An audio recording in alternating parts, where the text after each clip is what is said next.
نحمده ونصلي على رسوله الكريم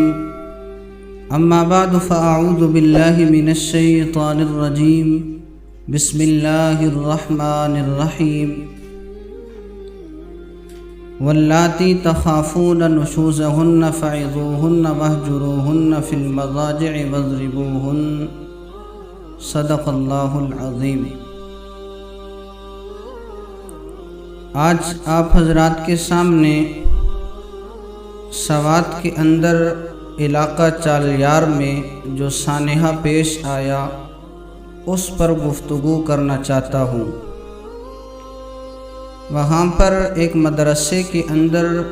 کم سن 14 سالہ بچے پر استاذ نے، قاری نے اتنا تشدد کیا، اتنا ظلم کیا کہ وہ بچہ مار کتاب نہ لا کر اس دنیا فانی سے گزر گیا۔ سب سے پہلے میں اس افسوسناک خبر پر تعزیت، افسوس کا اظہار کرتا ہوں۔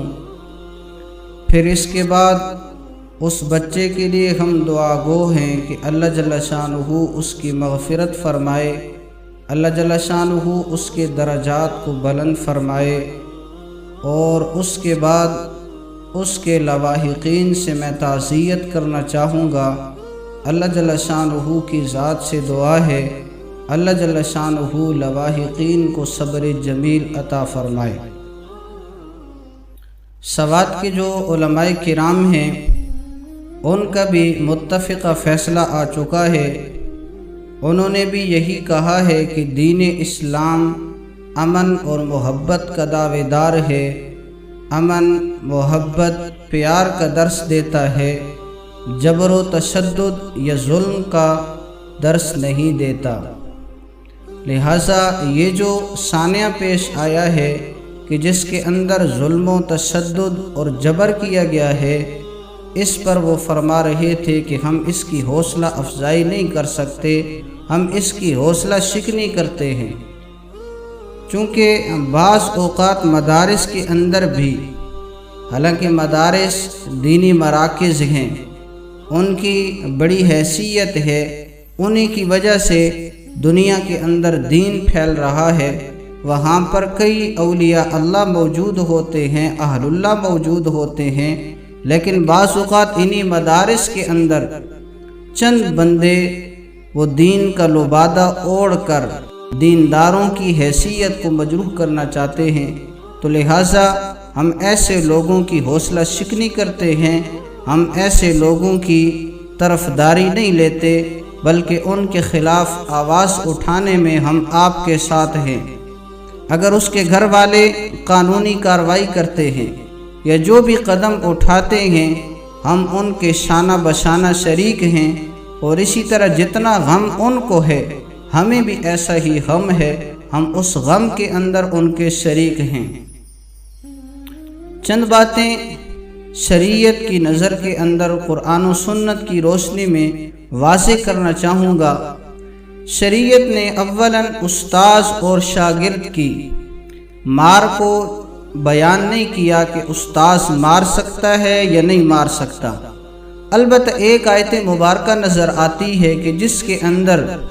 قرآن کریم میں یہ بات موجود ہے کہ اگر بیوی نافرمانی کرتی ہے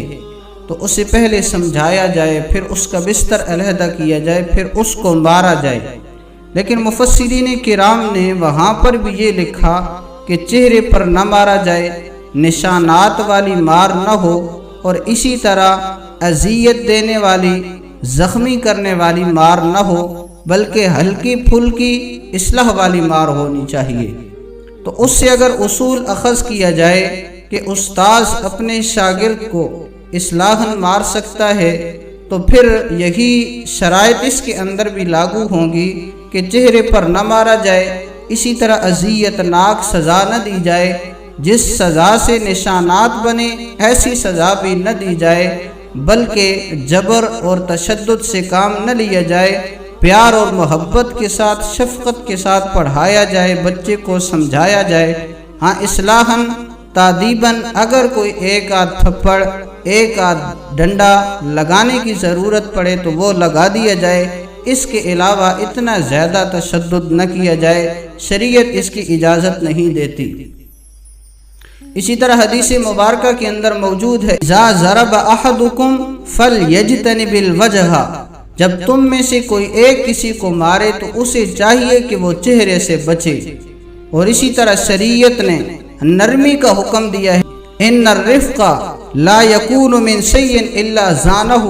جس چیز کے اندر نرمی آتی ہے اس کو وہ مزین کر دیتی ہے، ولا ینزع من شیء الا شانہ، اور جس چیز سے نرمی نکل جاتی ہے وہ اس کو عیبدار بنا دیتی ہے۔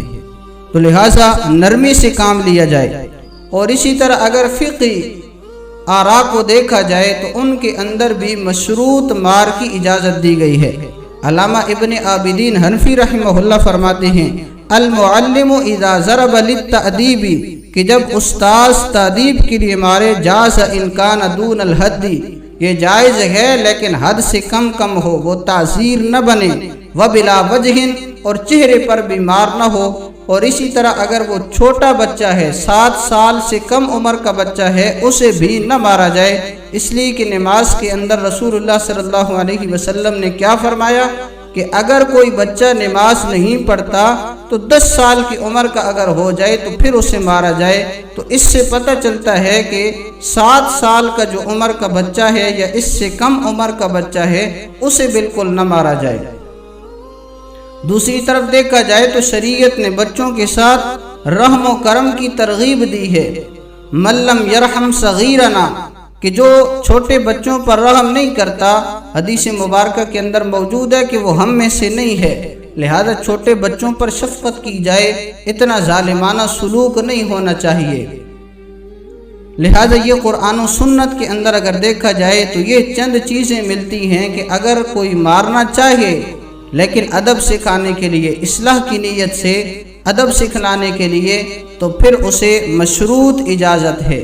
چند شرائط کے ساتھ مارنے کی اجازت ہے کہ ان شرائط کے ساتھ مارا جائے، اتنی زیادہ مار کی اجازت شریعت کے اندر کہیں نہیں ملتی، لہٰذا اتنا ظالمانہ سلوک کسی جگہ پر بھی نہیں ہونا چاہیے، اور نہ ہی بندے کو یہ کرنا چاہیے، بلکہ بندہ یہ سوچے کہ میری اولاد بھی تو ہو سکتی ہے، اگر کوئی میرے بچے کو اتنا زیادہ مارے تو میں کیا برداشت کر پاؤں گا؟ تو لہٰذا اپنی اولاد پر قیاس کرتے ہوئے ان کے ساتھ اچھا سلوک کیا جائے، انہیں پیار سے سمجھایا جائے، شفقت کے ساتھ سمجھایا جائے۔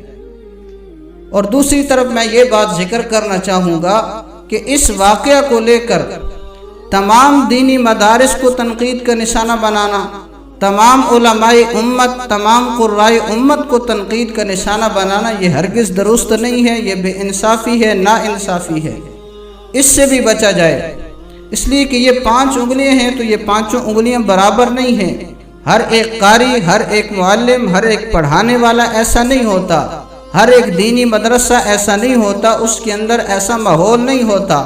تو ایک کو لے کر تمام مدارس کو تنقید کا نشانہ بنانا، تمام علماء کو، قراء کو، حفاظ کو تنقید کا نشانہ بنانا، یہ درست نہیں ہے، اس سے بچا جائے، یہ ناانصافی ہے۔ ہاں، جس بندے نے یہ کیا ہے اس کے ساتھ جو مرضی ہے آپ کریں، ہم اس کی طرفداری نہیں کرتے، بلکہ ہم آپ کے ساتھ کھڑے ہیں، عوام کے ساتھ کھڑے ہیں،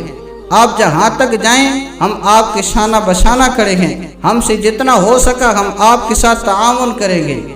اسی طرح آخری بات میں والدین سے عرض کرنا چاہوں گا کہ والدین بھی اپنی اولاد کو جہاں پر داخل کروا رہے ہیں اس مدرسے کا چکر لگائیں، وہاں پر جایا کریں، ان اساتذہ سے ملاقات رکھیں، ان سے باز پرس کریں، میرا بچہ کیسا چل رہا ہے، پڑھائی کے اندر کیسا ہے، یہاں پر مار تو نہیں ہے، مار ہے تو کیسی مار ہے، یہاں پر ادب سکھلایا جاتا ہے نہیں سکھلایا جاتا، تعلیمی ماحول کیسا ہے، دیگر دوسری طرف کا ماحول کیسا ہے۔ تو لہٰذا والدین کو بھی چاہیے کہ صرف اپنی اولاد کو داخل کروا کر چھوڑ نہ جائیں، بلکہ اپنی اولاد کے لیے اس مدرسے کا چکر لگائیں، وہاں پر جائیں، باز پرس کریں، وہاں پر دیکھیں کیسا ماحول ہے۔ اگر ایسا ماحول ہو تو پھر وہاں سے اپنے بچوں کو نکلوا لیں، ورنہ پھر یہی ہوگا جیسا آج ہوا ہے، اور اس کی وجہ سے پھر آپ کو پچھتاوا ہو یا آپ تمام علماء امت پر انگلیاں اٹھائیں تو یہ آپ کے لیے بھی درست نہیں ہوگا۔ لہٰذا ابتداً خود بھی بندے کو سوچنا چاہیے کہ میرا بچہ، میری بچی کس ادارے کے اندر پڑھ رہی ہے، پڑھ رہا ہے، تو لہٰذا اس ادارے کا چکر لگانا چاہیے، اس کے بارے میں پوچھنا چاہیے یہ کیسا ادارہ ہے، اس کے اندر تعلیمی ماحول کیسا ہے، دینی ماحول کیسا ہے، تربیتی ماحول کیسا ہے، تو پھر انشاءاللہ ایسے کیسز نہیں آئیں گے۔ اللہ جل شانہ کی ذات سے دعا ہے اللہ جل شانہ قرآن و سنت کے مطابق عمل کرنے کی توفیق عطا فرمائے۔ وآخر دعوانا ان الحمد للہ رب العالمین۔